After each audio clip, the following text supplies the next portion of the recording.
The lives of 3 men would forever be changed on the 25th of April 2025 after a violent altercation occurred outside of a popular Boksburg pub and grill.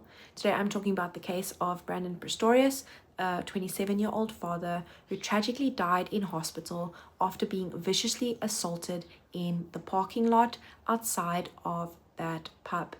Now, this occurred on the 25th of April as we sit here on the 29th of September 2025. Out of the 3 men who were involved in that altercation, only one is still alive, and that is Gordon Westraad, and he is currently sitting behind bars. He is only 30 years old, and over the weekend we heard the tragic news that his co-accused, Gordon Westraad, 45 years old, was found unalive in his cell from an apparent substance overdose. We don't know if it was accidental or if it was intentional, but what are the implications for this case? Well, I will be discussing that later on, but firstly, I'm going to recap the story. So what we do know is that we do not have Brandon's side of the story because he passed away in hospital a few days from his injuries. What we do have is we have Ruan's side of the story. Now, what Ruan says in his affidavit in court, I think you have to take with a pinch of salt. You have to assign as much belief to it as you want, because we know Ruan would go onto TikTok, I'll insert the video here, about how he would say that he would fight in parking lots for money and for clout. He would say that, for example, the one time I got 18,000 coins to over 7 hours of fighting, but you can make up your own mind. Ek het daai aand het ek, dit was 'n Sondag aand, ek het begin rank daai Sondag aand. Toe doen ek 688,000 coins in 7 ure. Is nou fyn, maar ek het gedog dit al as ek elke keer gaan beklei. So toe het ek weekliks uitgegaan en gaan fight in die parking lots. Mense het my nie betaal nie. Nou is my hande en my bankrekening is leeg. Na my life met Ruan was 'n kontak met die familie en hulle het my gevra, is dit bewus van die feit dat Ruan tans aangekla is vir die moord op hulle seun? Ek was regtig op die veld gestaan, baie geskok gewees en sê nee, vertel my bietjie meer.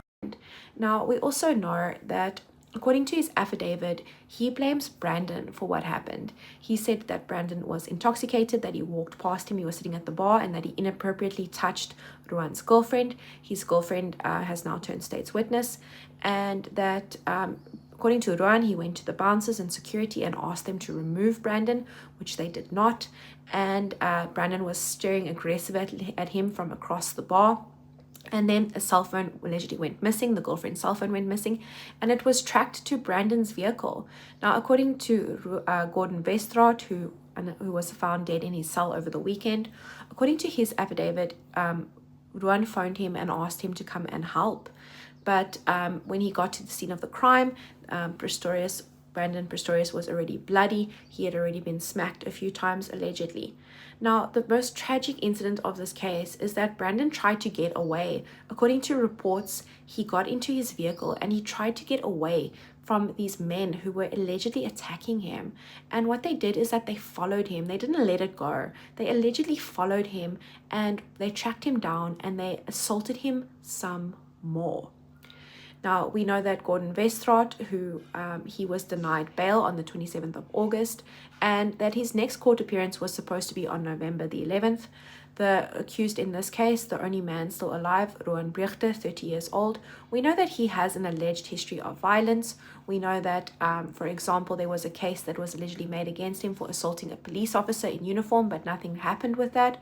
We also know that there was an alleged domestic violence incident that resulted in mediation, and another case of an alleged dossier being opened and closed at a police station. We're not too sure what happened with that one either. But what we do know is that he abandoned his bail application due to a change in legal counsel. He applied for legal aid.